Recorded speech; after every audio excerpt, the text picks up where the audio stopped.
Oi, gente, tô aqui para parte 2 da nossa aula, tá? De ecologia. Então, voltando, nossa aula de ecologia para a segunda fase. É uma continuação da última aula, beleza? Então, eu vou continuar aqui. Para quem não me conhece, vai que você mandou esse link para alguém, né? Você recebeu esse link de alguém. Sou o professor Luquinhas, tá? Do cursinho da UEL.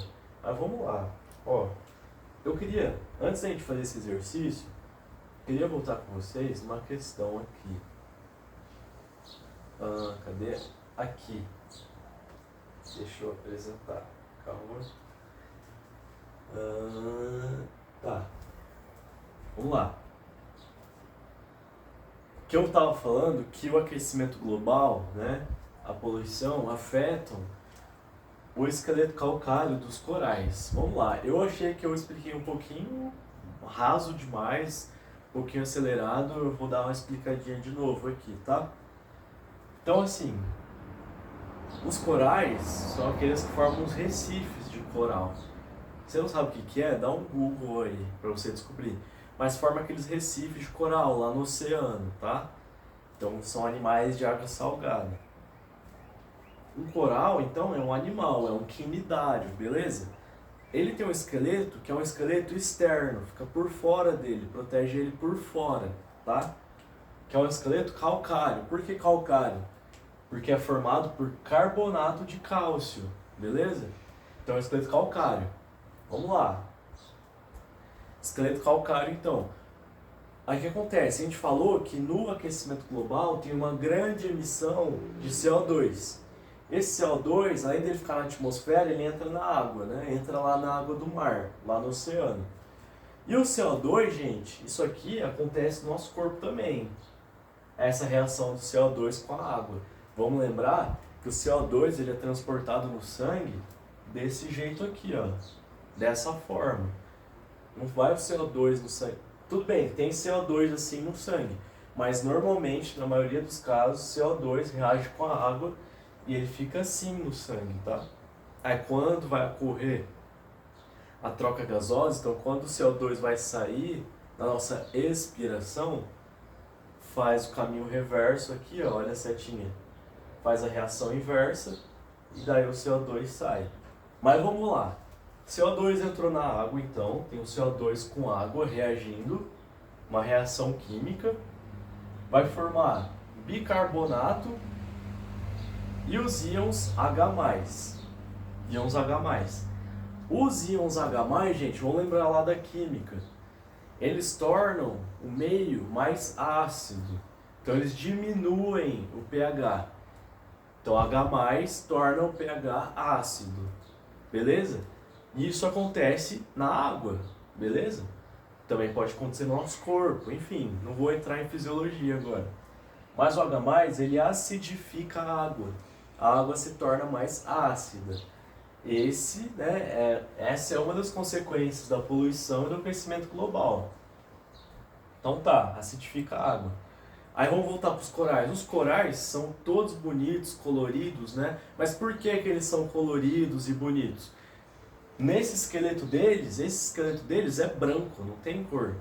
Quem que dá a cor são as algas que estão ali, nesses esqueletos. Então, ó, é uma relação de mutualismo. Por que mutualismo? Um depende do outro para sobreviver. O coral depende da alga, porque a alga faz fotossíntese, então ela produz açúcar, né? Produz a glicose e oferece essa glicose para o coral se alimentar e ter energia para sobreviver. E o coral oferece para essa alga proteção, abrigo e proteção, para essa alga não ser predada por, né, pelo zooplâncton, beleza? O que acontece? A água acidifica e esse H+, ele vai afetar esse esqueleto calcário dos corais. Então, é um esqueleto que ele é durinho, digamos assim, é de carbonato de cálcio. Esse esqueleto vai começando a ficar quebrado, rachado, porque a água está ficando mais ácida, então está reagindo com esse H+, e vai degradando esse esqueleto calcário. O que acontece? Agora não tá mais legal para a alga, porque aquele coral já não oferece mais proteção para ela. O esqueleto está degradado. A alga cai fora. Ela vai embora atrás de outro coral que está com o esqueleto inteiro, completo. Beleza? Fechou. A alga cai fora, vai atrás de um outro coral. E o coral que está sem alga, o que acontece com ele? Ele vai ficar branco, é isso que a gente chama de branqueamento dos corais. Então primeiro a gente tem um dano no esqueleto calcário, depois as algas saem e aquele coral ele fica branco. E ele pode morrer, tá? Ah, professor, se ele ficou branco significa que ele está morto? Então, se uma alga logo chega nele de novo, ele ainda pode sobreviver. Aí as algas chegam ali e ele volta, né, a conseguir o açúcar. Mas se demorar muito tempo, pode ser que o coral morra, pode ser que todo aquele recife de quilômetros e quilômetros, né, de corais, com grande quantidade de algas que produzem grandes quantidades de oxigênio, que abriga muitos animais ali, então é um ecossistema, pode ser que esse recife de coral morra, beleza? Então, é um dos efeitos do aquecimento global, fechou? Vamos para a nossa questão lá agora? Essa aqui, tá? Um fragmento da floresta amazônica encontra-se em clímax. Fechou? Aí já vai para as alternativas. A. Considerando esse fragmento, o que se pode dizer em relação à quantidade de CO2 consumida e produzida nessa área? Justifique. Tá? Justifique, hein? Atenção ao comando da questão. Quem consome CO2 nesse ambiente? Justifique. Observe o gráfico que mostra a relação entre dois seres no fragmento da floresta amazônica. Qual é o tipo de relação ecológica entre esses dois seres? Justifique. Eu vou ir respondendo as questões, a gente vai fazer uma revisão agora de algumas matérias, tá? Eu vou ir dando as respostas, falando, vocês tentam responder. Depois tem a expectativa de resposta, tá? Vai treinando aí a escrita. Vamos lá. Ele pergunta: quem consome CO2, né? Ó, quem consome CO2 nesse ambiente e o que pode se dizer em relação à quantidade de CO2 consumida e produzida nessa área? É uma floresta que se encontra em clímax. Clímax. Clímax. Ó, o cara colocou a palavra, tem caps lock, né? Caixa alta. É à toa? Não é à toa. Vamos lá. A gente tem essa formulazinha aqui. Puta que pariu, professor. Fórmula? Já teve regra de 3, vai ter fórmula agora?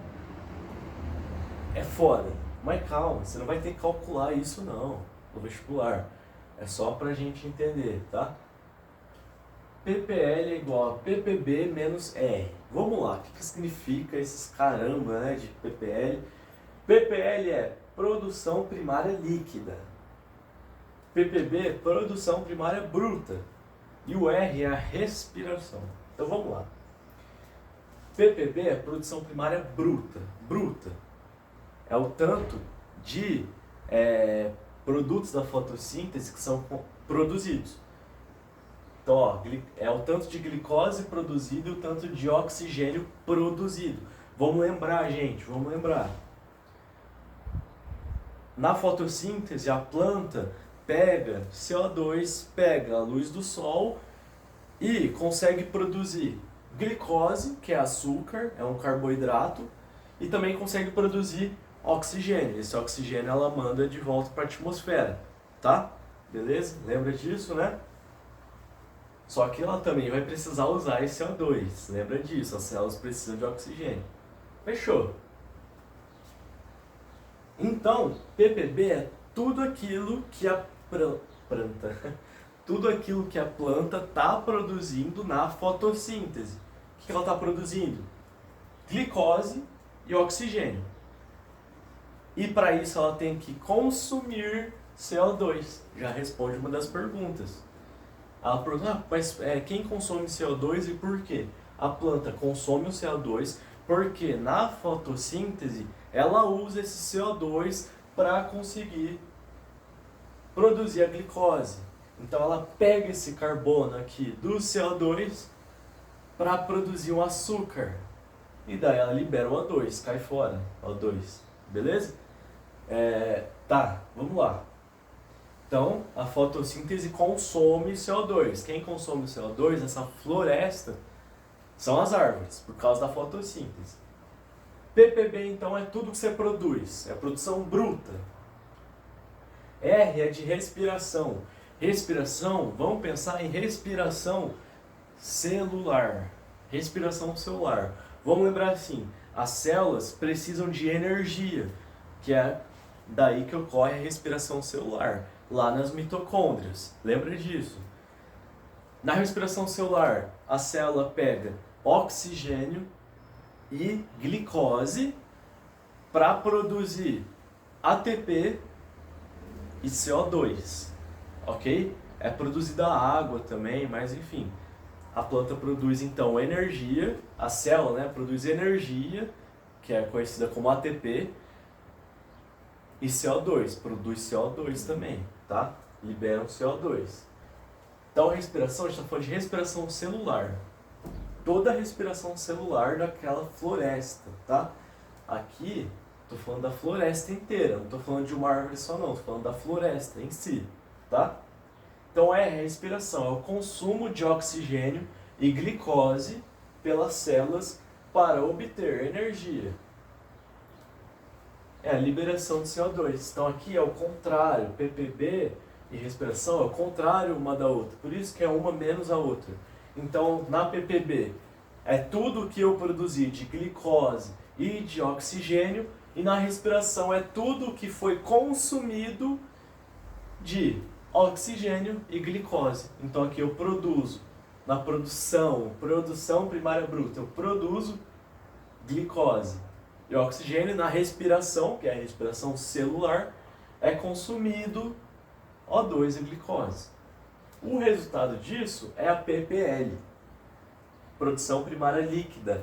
Então é o tanto que foi produzido que sobrou ali, tá? É assim, ó, ppb menos R, seria assim: meu salário bruto é R$2.000. Quem me dera, né? Universitário tá foda. Meu salário bruto é R$2.000. Só com os descontos, seria a respiração, os descontos dão R$500. Então o meu salário líquido é 1.500. 1.500 é o que sobra para mim, entendeu? É o que está sobrando.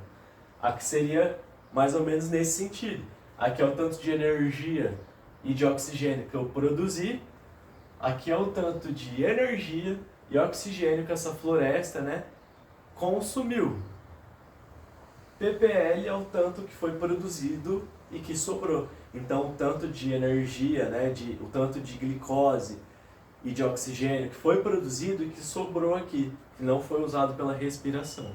Certo? Fechou? Vamos lá. Vamos entrar na matéria? Não, primeiro, vocês gostaram do meu desenho? Comenta aí, comenta. O que você achou do meu desenho? Oh, fiz com muito carinho, tá? Muito carinho. Fiz esse desenho aqui para mostrar para vocês, né? Um pouco sobre sucessão ecológica, também pode ser chamado só de sucessão. Se falar de sucessão em ecologia, é isso aqui. Então, falou que o exercício fala que essa floresta se encontra em clímax. Clímax. Clímax. Repete, clímax. Vocês já vão entender. Sucessão ecológica é o seguinte, vamos pensar lá.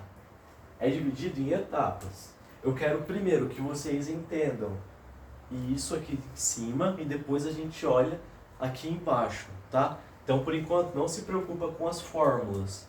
Se preocupa primeiro com os desenhos, depois a gente vai entender as fórmulas. Então, vamos lá. Ó. Sucessão ecológica. Sucessão ecológica, sucessão tem uma ideia do quê? Suceder, algo que sucede, algo que vem, é um processo contínuo, né? É uma sucessão. Fechou.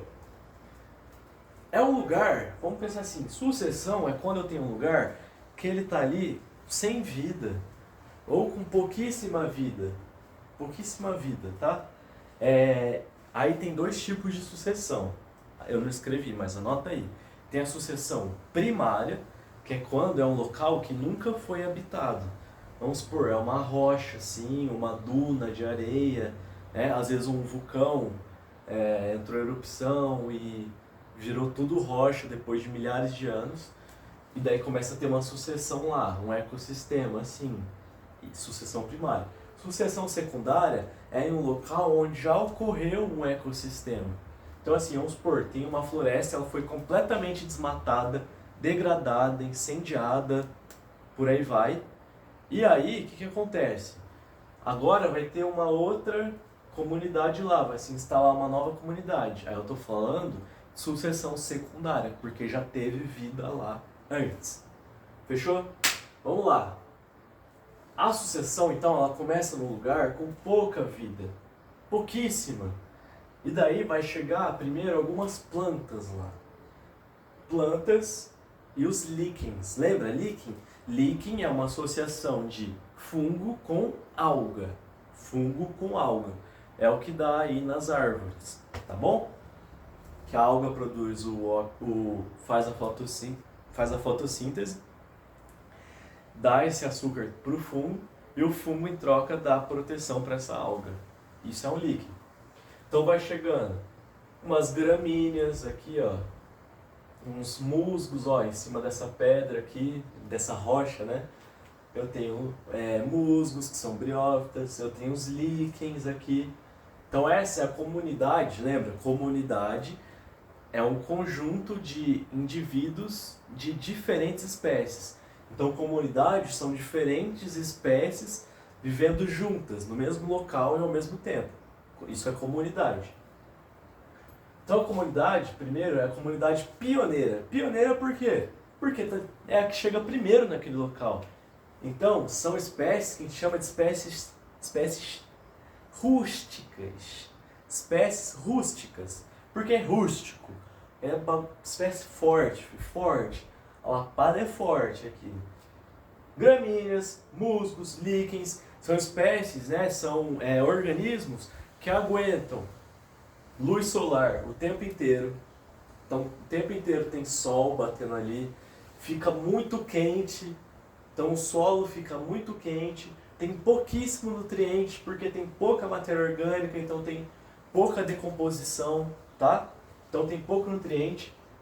Aí chegam as espécies pioneiras. Essa fase da sucessão a gente também pode encontrar como ecese, tá? Mas é a comunidade pioneira, é a primeira que chega ali.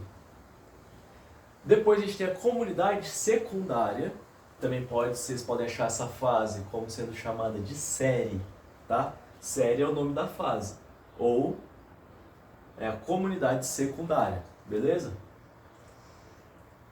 É uma sucessão, então são fases que vão sucedendo uma à outra, certo?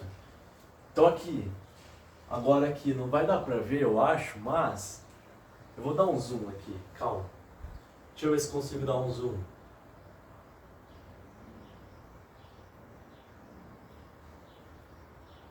Foi. Aqui é a comunidade secundária. Então aqui, gente, eu tenho o quê? Agora eu vou ter uns arbustos ali, continuo tendo briófitas, continuo tendo líquens, continuo tendo gramíneas, mas agora vai começando a chegar novas espécies. Então agora eu tenho arbustos de outras espécies, tenho plantinhas pequenas de outras espécies. Meu irmão chegou com o carro, vai fazer uma barulheira do caramba agora. Tenho insetos, tá? Chegando, então eu tenho os primeiros animais. Calma aí. Puta merda. Pausa. Tá. Voltando, tudo certo. Caos, né? Em casa é complicado, mas vamos lá. Tava falando de comunidade secundária. Então aqui vai chegando os arbustos, vai chegando outras espécies de gramíneas. A rocha, ó, ela foi degradada, ela vai sendo degradada. Então os líquens conseguem ir degradando a rocha, ela vai virando solo, né? A rocha, quando ela é degradada, ela vira sedimento, vira solo, beleza? Vira terra, certo? Então, o solo que a gente tem aqui é resultado de degradação de rocha. Aqui na região de Londrina, é degradação do basalto, que gerou a nossa terra roxa, terra vermelha, né? Então, igual eu falei, vai chegando pequenos animais, né, invertebrados, aqui eu desenhei uns insetos chegando. E novos micro-organismos também vão chegando no solo, que são muito importantes também para um ecossistema. Aí depois de um tempo, deixa eu ver, calma. Aqui, ó. Fala o uau pro meu desenho, quero ouvir o uau. Então tá. Fiz esse desenho aqui, mano, ficou brabo, olha a onça. Chave de bigodinho. Beleza, ó. Aqui eu tenho a comunidade Clímax. Deixa eu pôr aqui o nome. Comunidade Clímax, tá? Então aqui é o final da sucessão, é o clímax. Aqui, gente, eu já vou ter muita diversidade, muita biodiversidade. Olha, eu tenho aves, eu tenho macaco, ó, meu macaco curtiram, ficou mídia, né? Pô, tenho uma serpente, tem aranha, tenho abelha, tenho flor, onça, cogumelo, cara, várias espécies de árvore, de arbusto, de grama. Eu tenho agora uma diversidade gigante, agora eu tenho uma floresta, tá? Então pensando numa floresta, aqui eu cheguei no clímax. Então aqui eu tenho uma floresta, cheguei no clímax, fechou? Então assim, o clímax é quando esse ecossistema ele atinge o potencial máximo dele. Pensa num filme. Ah, ele é o clímax do filme. O clímax do filme não é o ponto alto do filme. O clímax aqui é o ponto alto da sucessão. Pô, agora eu tenho uma diversidade gigantesca de vida, de animais, de plantas, de fungos, de micro-organismos. Meu, é o clímax. Então é comunidade clímax. Olha que diversidade bonita, tá? Então a sucessão ecológica chega aqui, beleza? Aí, ó, deixa eu tirar. Tirando o zoom, vamos lá. Na comunidade pioneira, eu tenho pouca biodiversidade, porque são poucas espécies que aguentam esse ambiente, tá? É um ambiente, igual eu falei, muito sol, muito calor, pouco nutriente. Então eu tenho pouca biodiversidade. Pouca biomassa. Biomassa, gente, é literalmente o nome, é a massa de seres vivos. Então, se eu pegasse todos os seres vivos aqui e colocasse numa balança, eu teria pouca biomassa, biomassa baixa. A ppl, gente, ela é alta. Por que ela é alta? Eu produzo. Tem a produção de fotossíntese, que é a ppb, né? Faz fotossíntese aqui. Só que a respiração, ela é baixa. Porque são plantas pequenas, não precisa de tanta respiração celular, né? Então, uma produção primária bruta menos uma baixa respiração dá uma ppl alta, beleza? ppl é alta, a produção primária líquida é alta. Aquilo que sobra de energia, de oxigênio é alto. Quem que vai ter aqui? Quem são as espécies, né? Os organismos que a gente tem aqui? Líquens, gramíneas, musgos, né? Musgos são os briófitos, beleza? Na comunidade secundária, gente, aumenta a biodiversidade, aumenta. Então aumenta a diversidade de vida, tem até animais aqui agora. A biomassa aumentou também. Se eu pego todos os seres vivos, coloco numa balança, a biomassa aumenta, aumentou em relação a essa. ppl é baixa, por quê? Aumenta a ppb também, tem mais fotossíntese, só que a respiração também aumenta, certo? A respiração também aumenta. Porque pensa assim, chega lá um herbívoro, come a planta vai ter que regenerar aquele tecido. Então ela vai ter que fazer muita divisão celular, ela vai precisar de muita energia. Precisando de muita energia, aumenta a respiração. Então se eu tenho um mais ou menos parecido com o outro, ppl baixa. A ppl é baixa aqui, na comunidade secundária, tá? Então aquilo que sobra de glicose e de oxigênio é uma quantidade baixa. Aqui, ó, além dessas espécies, eu adiciono esse sinal de mais, né? Além dessas, vai ter também pequenos animais e arbustos, beleza? São essas plantas maiores. E aqui na comunidade clímax, a biodiversidade é gigante, então coloquei 4 setas, né? Grande biodiversidade, muitas espécies nessa comunidade. Aumenta muito a biomassa, então tem uma grande biomassa. Imagina você pegando várias árvores, vários animais, várias gramíneas, colocando numa balança, dá uma massa gigante, um peso gigante. Então, uma alta biomassa. A ppl aqui, gente, é zero. ppl é igual a zero. O que significa falar que é ppl igual a zero? Olha só. Tudo aquilo que a floresta produz, ela mesma consome. Tudo que a floresta produz, ela mesma consome. É por isso que a gente não pode falar que a Amazônia é o pulmão do mundo. Sabe por que não é? Tudo bem, ela pode fazer muita fotossíntese, tem muitas árvores, né? Liberar muito oxigênio, ela pode sim, ela libera muito oxigênio, ela faz muita fotossíntese. Só que ela usa todo o oxigênio, a própria floresta consome todo esse oxigênio. Então a produção primária bruta é muito grande, só que a respiração também é muito grande. Então não sobra nada. Tudo que aquela floresta, aquela comunidade clímax produz, tudo que ela produz pela fotossíntese, ela consome, tá? Então todo aquele açúcar produzido na fotossíntese é consumido pela própria floresta. Por isso que a Amazônia não é o pulmão do mundo. Fechou? Ela é importante principalmente por causa das chuvas, tá? Chove no Brasil todo também por conta da Amazônia, certo? Então, ppl é igual a zero, não sobra nada, tá? E aqui eu tenho mais, né? Além dessa espécie, eu tenho mais animais, mais plantas, mais micro-organismos e assim por diante, certo? Então, aqui eu tenho uma alta quantidade de nutrientes, muita decomposição, muitos micro-organismos. Tenho plantas que só vivem na sombra das árvores, tá? Aqui eu não tinha sombra, nem aqui. Aqui eu já tenho espécies que são de sombra, beleza? E por aí vai. E aí, ó, deixa eu ver. E aí tá a nossa resposta, tá? Isso aqui, vamos lá. Pergunta qual que é a relação ecológica entre esses dois organismos. Então pensa assim, isso aqui é a densidade da população, então é o tamanho da população, o quanto que tem dos organismos daquela espécie, e aqui é o tempo, conforme passa o tempo. Aqui é uma população, essa de preto, e essa pontilhada é outra população.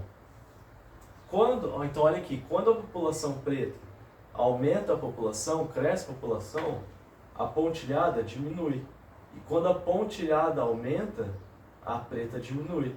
Ó, pontilhada está aumentando aqui o tamanho da população e a preta está diminuindo. Aí quando a preta aumentou, pontilhada diminuiu. Que tipo de relação ecológica é essa? Qual que vocês acham? Essa relação ecológica é a competição. Competição. Pensa assim comigo. Eu tenho... vamos pensar. Tenho aqui na Mata Atlântica duas populações. Aqui no ecossistema da Mata Atlântica. Uma população de gato do mato e outra população de cachorro do mato. Vamos chamar gato do mato de jaguatirica, para não ficar cachorro do mato, gato do mato. Então tem a população de jaguatirica e a população do cachorro do mato. Vamos supor que o cachorro do mato é a preta e a jaguatirica é a pontilhada. Aí eles estão competindo, essas populações, por alimento, vamos supor. Quando os cachorros do mato ganham a competição por alimento, eles conseguem comer mais. E daí a população cresce. Mas aqui, ó, as jaguatiricas, elas estão ganhando a competição por alimento. Estão conseguindo comer mais. E aí a população começa a crescer. Enquanto a do cachorro do mato vai diminuindo. E por aí vai. Aqui de novo, ó. Aqui a jaguatirica começa a ganhar competição por alimentos. E a população do cachorro do mato diminui por causa disso. Então é competição. Plantas também competem, certo? Então se uma planta está crescendo mais que a outra, conseguindo mais luz solar, ela vai crescer mais. Mas se a outra cresce, consegue colocar as folhas aqui em cima, consegue mais luz solar, vai crescer mais, certo? Último exercício aqui, pra gente encerrar. Aqui é a expectativa de resposta, tá? Aí vamos lá. Último exercício, está acabando, que é o seguinte. Faculdade de Medicina de Jundiaí, tá? Só para vocês saberem. A questão é assim, as cascavéis são serpentes peçonhentas, que se distribuem do México à Argentina, reconhecidas por possuírem um guiso ou chocalho. No território brasileiro são identificadas pelo menos 5 subespécies. Aí fala os nomes das subespécies, tá? Não vou ficar lendo. Sendo as duas primeiras subespécies endêmicas. Então essa subespécie, Crotalus duriçus cascavela e Crotalus duriçus marajoense, são subespécies endêmicas aqui do Brasil. Fechou? E ele falou aqui, são serpentes peçonhentas. Gente, vamos lá. Vamos diferenciar uma coisa rapidinho. O que é um animal peçonhento? O que você acha? Responde. Não precisa comentar nem nada, mas responde pra mim. Fala. Fala pra mim, vai. Vão achar que você é doido, mas fala. O que é um animal peçonhento? Quero ouvir. Tá. Vou explicar. Peçonhento é o seguinte. Esquizofrenia, gente. É foda. Tô zoando, tô brincando. Ei. Peçonhento é um animal que ele tem veneno, ele produz veneno e ele é capaz de injetar esse veneno no corpo de outro animal. Então fala que a cascavel é peçonhenta. Se uma cascavel pica a gente, ela é capaz de injetar esse veneno no nosso corpo. Então ela é peçonhenta. Assim como o escorpião. Se a gente é picado por um escorpião, o escorpião consegue injetar esse veneno no nosso corpo. É um animal peçonhento, tá? E daí tem os animais que são só venenosos. Venenosos é quando o animal produz veneno, produz toxina, mas não é capaz de inocular, de injetar esse veneno no nosso corpo. É o exemplo de alguns sapos, né, que produzem toxina. A gente só vai sofrer dano se a gente passar a mão nele e passar na boca, ou passar no olho, ou se lamber o sapo. Mas ele não é capaz de, sei lá, morder e injetar veneno na gente, ou passar a pele e injetar veneno, não.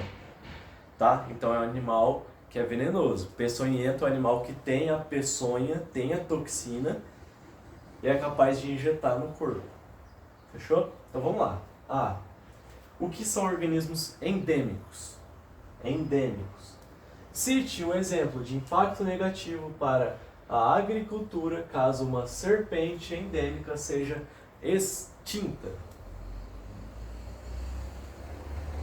Vamos lá, deixa eu ver. Opa. Eu vou explicar então primeiro o que é organismos endêmicos. A gente entra de novo em um daqueles problemas, uma daquelas ações do ser humano que diminuem a biodiversidade de um ecossistema. Então, uma das ações do ser humano, que a gente viu lá na outra aula, no começo da outra aula, que vão limitar o crescimento de uma população ou pode até eliminar uma população, tá? Esse problema é a introdução de espécies não nativas. Vamos lá. Elas podem se tornar invasoras. Já vou explicar a diferença. Nós temos, no ecossistema, organismos ou espécies nativas, que são espécies endêmicas. Então a gente pode falar tanto que é uma espécie nativa, ou a gente pode falar que é uma espécie endêmica, é a mesma coisa. Ou seja, ela é natural daquele local. Então ele pergunta, o que é a espécie endêmica? O que é um organismo endêmico? A questão pergunta. É um organismo que ele é naturalmente daquele local, naturalmente daquela região, daquele ecossistema, beleza? Então ele está lá há muito tempo, ele é natural daquele lugar, beleza? Então ele fala que 2 dessas 5 subespécies, 2 são endêmicas do Brasil, então 2 são nativas do Brasil, beleza? Aí eu tenho as espécies que são não nativas, que é o contrário. Espécies não nativas, elas foram introduzidas na região. Então aquela espécie ela não acontecia, ela não ocorria naquela região, não vivia ali. Mas por algum motivo ela foi introduzida ali por causa do ser humano, tá? Direta ou indiretamente foi introduzida. E daí ela vai começar a viver ali. Só que daí ela é uma espécie não nativa, que pode se tornar invasora. Já vou explicar como. Um exemplo de espécie não nativa que é invasora é a tilápia. A tilápia ela está em vários rios aí do Brasil, né? Aí você pode pensar, nossa, a tilápia é tão gostosa, não sei o que, não é do Brasil? Não era do Brasil, a tilápia veio da Ásia, tá? Ela veio lá da Ásia e da África também, beleza? Foi introduzida no Brasil. Aí eu dei um exemplo, né? A tilápia na bacia do rio Paranapanema. Por que Paranapanema, professor? Vamos pensar assim, vestibular, você está falando de vestibular da UEL, Londrina. Londrina está na região, tá? Da bacia do rio Paranapanema. Passa aqui no norte do Paraná e ali no sul de São Paulo. Então, a tilápia é um puta do problema na bacia do rio Paranapanema. Vocês vão ver por que ela é um problemão. Quando uma espécie não nativa, ela compete com as espécies nativas e ela começa a ganhar essa competição, então assim, a espécie não nativa está competindo com a espécie nativa. Pensa assim. Aí a tilápia, vamos supor a tilápia, ela começa a ganhar essa competição das espécies nativas. Vamos supor, está ganhando a competição por alimento, por exemplo. Consegue comer mais do que os peixes nativos do rio Paranapanema. A tilápia ela vai se reproduzir mais e a população vai crescer. E quando começa a afetar a espécie nativa, essa espécie não nativa agora, ela pode ser chamada de invasora. Então uma espécie invasora é uma espécie que ela é exótica ou não nativa, né? É uma espécie exótica, veio de outro local e está afetando as espécies nativas, as espécies que eram daquele local, naturalmente. Então a gente está falando de uma espécie agora que se tornou invasora, beleza? Uma espécie invasora, por que ela é um problema? Por que ela afeta as outras espécies? Normalmente ela vai ter reprodução rápida, então vai ter uma alta multiplicação, um grande número de organismos, de indivíduos, a população cresce muito porque o ambiente é favorável, então a tilápia ela se reproduz rápido e a população vai crescendo e vai acabando com o alimento e as nativas vão morrendo, as espécies nativas vão morrendo. A ausência de predadores naturais, então vamos pensar assim, a gente tem o caso do javali, aqui na região de Londrina, que é uma espécie invasora. Ela compete com o cateto. O cateto, né, é da região de Londrina. Aí chegou o javali de outra região e agora esse javali não tem mais um predador natural. Se não tem mais um predador natural, o javali, não tem quem matar, não tem quem comer, não tem ninguém para ser predador, o javali começa a se espalhar, a se reproduzir rápido, a população cresce e começa a ganhar a disputa contra o cateto, que é nativo, tá? Um outro exemplo aí da nossa região. Cateto é aquele porco do mato menorzinho, o javali é maior, beleza? Tá.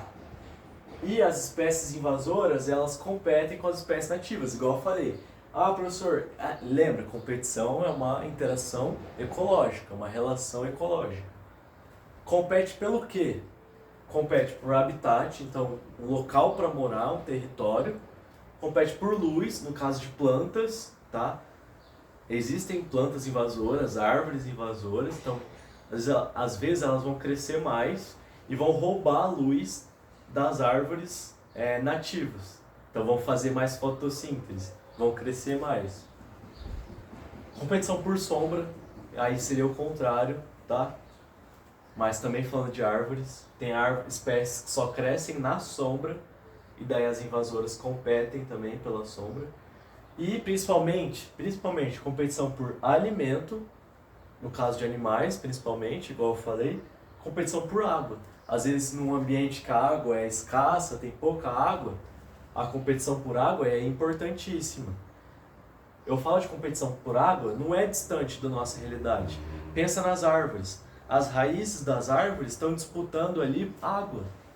A gente não está vendo, mas as raízes das árvores estão todas juntas ali. E elas estão disputando água. Quem consegue absorver aquela água que está ali e trazer para si. Beleza? Então, ó, tem uma competição. O que vai acontecer? Aumenta a quantidade de indivíduos da espécie invasora, então a espécie invasora aumenta. Diminui as espécies nativas, ó, espécies com S. Estou falando no plural. Então, uma espécie invasora consegue diminuir uma ou mais espécies nativas. Pode afetar dezenas de espécies nativas, tá bom? E com isso vai diminuir a biodiversidade, porque agora eu tenho uma espécie que está se sobressaindo, que é a invasora, e começa a diminuir as espécies nativas. Estou perdendo espécies. Se eu estou perdendo espécies, estou perdendo biodiversidade. Beleza? E aí tem a expectativa de resposta, que fala assim, qual que seria o impacto negativo se as espécies endêmicas de cascavéis fossem eliminadas? Qual que seria o impacto negativo para a agricultura? Pensa assim, se eu elimino as cascavéis endêmicas, as cascavéis nativas, quem que vai comer os roedores? Quem que vai comer aqueles pequenos herbívoros? Não vai ter predador, beleza? Não vai ter predador. Aí o que acontece? Os roedores, os pequenos herbívoros, eles vão começar a se reproduzir, porque não tem mais predador, tá? Não tem mais predador? Putz, ficou bom agora para esses herbívoros. Eles vão comer a plantação, vão acabar com as plantações na agricultura, beleza? Então, outro impacto negativo aí da ação humana seria você eliminar alguma população. Se você elimina um predador, os herbívoros fazem a festa, né? Então é aquilo lá. Quando o gato sai, os ratos fazem a festa. Seria isso, tá? Que acontece. Bem tiozão, mas tudo bem. Essa questão da PUC do Rio, vou deixar de tarefinha, quem quiser tirar um print. Lembrando que tá lá no Drive, tá? Tem os exercícios, tudo certinho. Quem quiser a expectativa de resposta, eu vou passar para a expectativa de resposta. Essa é a expectativa de resposta, dá um print. E é isso. Então, gente, ó, se alguém tiver alguma dúvida, manda mensagem no WhatsApp, manda no Instagram, comenta aí se tiver alguma dúvida, beleza? Se tiver alguma sugestão também, qualquer comentário quiser falar aí, certo? Então, gente, ó, boa prova para vocês, boa segunda fase. Lembra, biologia na segunda fase não é tão difícil quanto na primeira fase, lembra disso.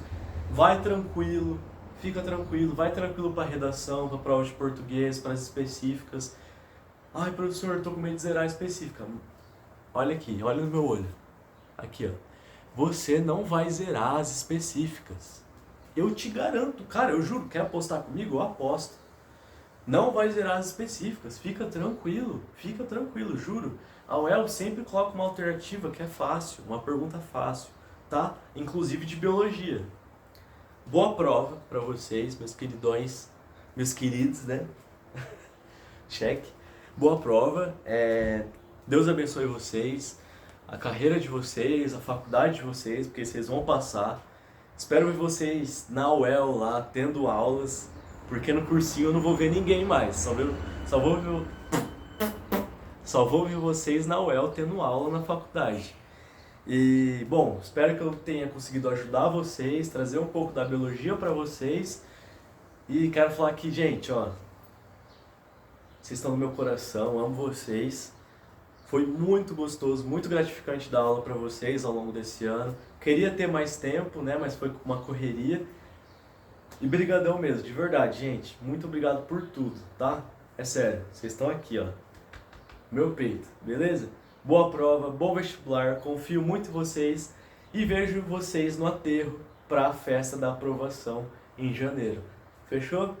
É isso, gente. Tamo junto. Nós. Dá tchau pra mim.